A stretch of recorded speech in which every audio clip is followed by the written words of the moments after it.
Nous sommes en janvier 2026 et je voudrais ici solennellement venir demander pardon au président Paul Biya pour tout ce que j'ai eu à dire sur lui en 2025 et avant, pendant la période électorale aussi.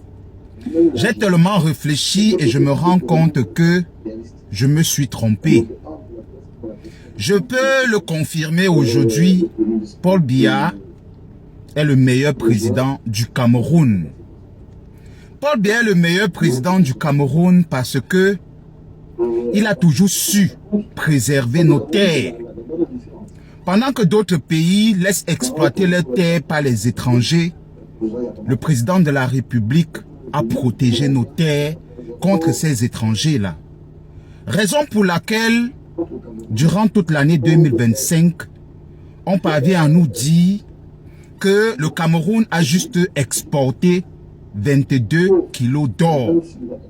Par contre, le pays, comme les Émirats Arabes Unis, déclare avoir reçu près de 15 milliards de tonnes d'or, 15 tonnes d'or venant du Cameroun. On se pose donc la question de savoir où est passé le reste, pourquoi cela n'a pas été déclaré. Ça, c'est juste au niveau des Émirats Arabes Unis. Essayez de compter également d'autres pays avec lesquels le Cameroun a des partenariats.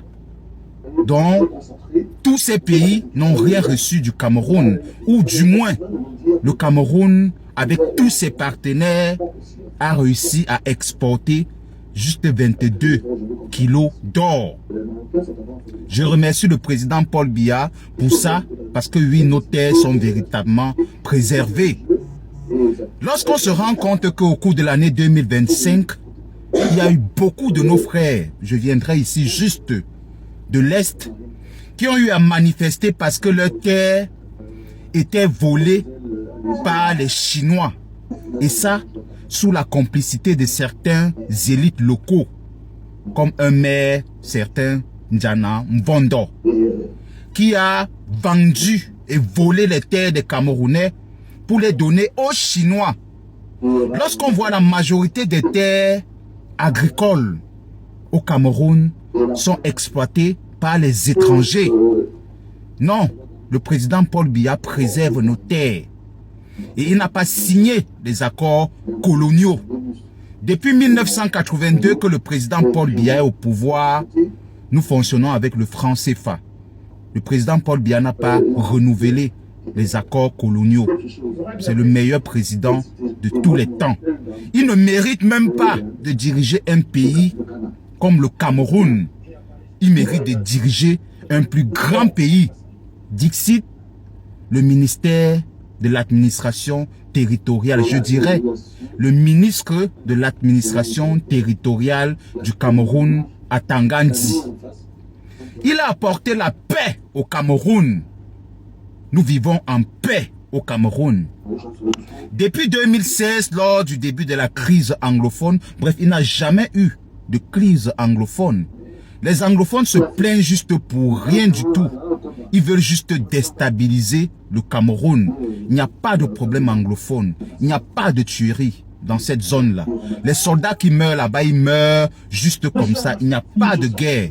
Il y a plutôt la paix. Au niveau du Grand Nord avec Boko Haram, non, il n'y a pas de guerre. Au niveau du Grand Nord avec Boko Haram, le Cameroun vit en paix. Alors, merci au président Paul Biya. Et au Cameroun, il n'y a pas. Les Camerounais vivent en harmonie. Il n'y a pas de tribalisme. Zéro tribalisme au Cameroun. Depuis que le président Paul Biya est là, tout va bien. La majorité de son gouvernement, il y a équilibre régional, oui. Tous les enfants des différentes régions se reconnaissent dans le gouvernement du Paul Biya. Mais au moins 80% à 90% appartiennent à deux régions précises. Il y a équilibre régional au Cameroun. Alors, je viendrai ici juste avec ces points cités, dire pardon d'avoir dit ce que j'ai dit au début. Et j'annule ce que j'ai dit au début. Je le redis une fois de plus en ce début d'année 2026. Paul Biya est la pire chose qui soit arrivée au Cameroun. Restons toujours concentrés. Le Cameroun d'abord. Voilà. Vous voyez que le président Paul Biya est le meilleur président au monde. Oui, il est le meilleur président. Préservez nos terres. Mais on enlève, on part avec. On enlève nos ressources, on part avec, on ne déclare pas. Préservez nos terres dans l'hypocrisie ou il préserve nos terres dans quoi?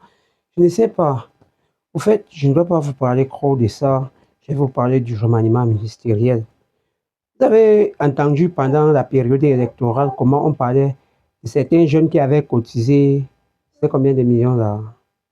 40 millions pour donner au président Paul Biya pour sa candidature.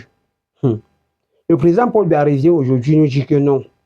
Le remaniement ministériel, c'est bientôt. Et derrière ce remaniement ministériel, bientôt, il met les jeunes au centre et les femmes. Quels sont les jeunes là? Les femmes, les militantes du RDPC ou encore les jeunes qui travaillent pour le Cameroun, les activistes. Et il parle des jeunes et des femmes, il parle de qui? Maître Alice comme. Il parle de quelles femmes? Les femmes actives, les femmes de la société civile ou encore les femmes du RDPC. Point d'interrogation. Deuxième point, je vais vous citer quelques noms de ceux-là que des jeunes là qu'on dit qu'on doit mettre dans notre gouvernement. Quand on parle des jeunes, on parle des jeunes comme le président François Bidjam, un Robla, Ernest Obama, un Robla, Raoul Christophe Biya, Robla, Cabral Libin Kouanye, Robla. En fait, ils sont nombreux. Les jeunes là que nous, on dit que nous, on va mettre les jeunes au centre de tout au Cameroun. Le gouvernement camerounais aura le nouveau gouvernement qui sera le gouvernement de plus de jeunes. On parle de quels jeunes? On parle de quels jeunes? Les jeunes qui sont en train de citer là, non? Non, dites-moi un peu si on va peut-être partir dans un bar quartier, on va prendre un jeune qui a beaucoup fréquenté, il a ses diplômes, il a du mérite, on doit dire que tu seras ministre de tel. Non, dites-moi, on parle de quels jeunes? Les jeunes qui ont eu des NAM, parce que même quand on dit que les NAM est sorti, on voit toujours les mêmes jeunes, leurs enfants, leurs petits-enfants, leurs cousins, cousines, nièces, neveux, tantes, oncles. C'est toujours les enfants là-bas. C'est toujours eux. Quand il dit que les jeunes seront au centre, réfléchissez, ne soyez pas bêtes. Parce que je vois les gens s'embrouiller sur le réseau. Oh, j'attends le nouveau gouvernement. Oh, le nouveau gouvernement sera bon. Oh, le nouveau gouvernement sera top. Rien ne sera top. Tout ça sera toujours le piment dans la sauce. Rien ne sera top. Le nouveau gouvernement est même plus risqué que l'ancien gouvernement. Oui, si on prend un comme Ernest Obama, on met ministre de quelque chose. Un comme Raoul Christophe Biya, ministre de quelque chose. Un comme Bruno François Bidjam, ministre de quelque chose. Un comme Cabral Libin Kouanye, ministre de quelque chose. On met ça pourquoi? C'est pour l'avancement ou pour le recrutement. Si le président intègre les jeunes qu'il dit là, les jeunes de la société civile, les jeunes qu'il dit là, les activistes engagés. Quand il dit activistes engagés, ça veut dire ceux-là qui relayent les formations telles qu'ils reçoivent. Si le président dit que non, il intègre les jeunes, il cible vraiment les jeunes, que les actions positives, il les prend, il met dans le gouvernement. Moi, je vais dire aïe Paul Biya. Moi, je vais dire aïe papa. Moi, je vais dire aïe Popol. Oui. Je vais dire aïe excellence. Je vais comprendre que excellence a compris le problème des Camerounais. Mais s'il veut enlever la porte, s'il veut enlever la fenêtre et mettre la porte, ça ne vaut pas la peine. Oui.